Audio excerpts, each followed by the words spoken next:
এই যে ভাই, ভাই তুমি কি অর্চনা সাহাকে চেনো? জুনিয়র আর্টিস্ট, আজ 6 মাস হলো নিখোঁজ। আমি ওর বৌদি। তুমি কি ওর কোনো খবর জানো? না না না, আমি জানি না, আমি জানি না। এই যে শুনছেন, আপনি কি অর্চনা সাহাকে চেনেন? Junior artist. ওর মুখের আদলটা না অনেকটা শ্রীময়ী সেনের মতো। আমি ওর বৌদি। আজ 3 দিন হলো দাদা মারা গেছে। ভাই বোনের মধ্যে খুব মিল ছিল। দেখুন, ওকে দু একবার দেখেছি আমি, কিন্তু ও তো ওই সিরিয়ালে এক্সট্রা পার্ট করতো। আমি তো ওই সিনেমার প্রোডাকশন ম্যানেজার, তো ওইসব সিরিয়ালের এক্সট্রা আর্টিস্টদের খবর আমি রাখি না। বাড়ি চলো মা, যত এখানে সব। কেউ বড় বেশি খবর জানে না। শুনুন না, শুনুন। আমি না অর্চনা সাহাকে খুঁজছিলাম। আমার ননদ, জুনিয়র আর্টিস্ট, আপনার খুব ফ্যান। আপনি তো শ্রীময়ী সেন, তাই না? বলুন না, বলুন না ওকে দেখেছেন কিনা, বলুন না। শুনুন না।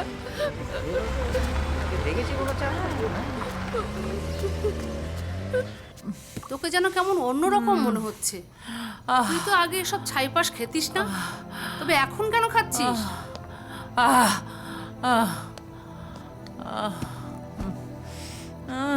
রেখাদি, তুমি যাও। ঠিক আছে, তুমিই দেখো, আমি তো কিছু করতেই পারছি না ওর জন্য। এসব কি শুরু করলে? Celebration, celebration. কিসের সেলিব্রেশন? এই যে আমি কত বড় পাকা অভিনেত্রী হয়ে উঠলাম, সম্পর্কগুলোকেও চিনতেই পারলাম না, বাস কাটিয়ে চলে গেলাম। কত পাকা পাকা ধরনের অভিনেত্রী হয়েছে বলো তো। আমি সত্যি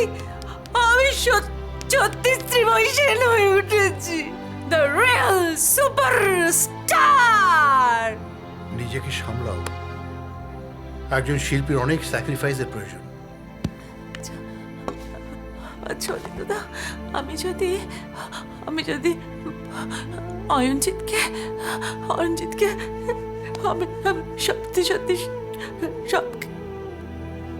সব কথা বলে দিই, আমাকে মেনে নেবে তো? আমার পাশেই থাকবে? আমার স্ত্রী যখন মারা যায়, তখন আমি ব্যাংককে শ্রীময়ী শুটিংয়ে আমি অনেক করে শ্রীময়ীকে বলেছিলাম। অনেক করে ও আমাকে আসতে দেয়নি। 4 দিন পরে যখন ফিরলাম, আমার স্ত্রীর সঙ্গে আমার শেষ দেখা হয়নি। আমার দাদা আমাকে খুব ভালোবাসতো অনিন্দদা। আমি তোমার বৌদিকে 4 লাখ টাকা দিয়ে এসেছি।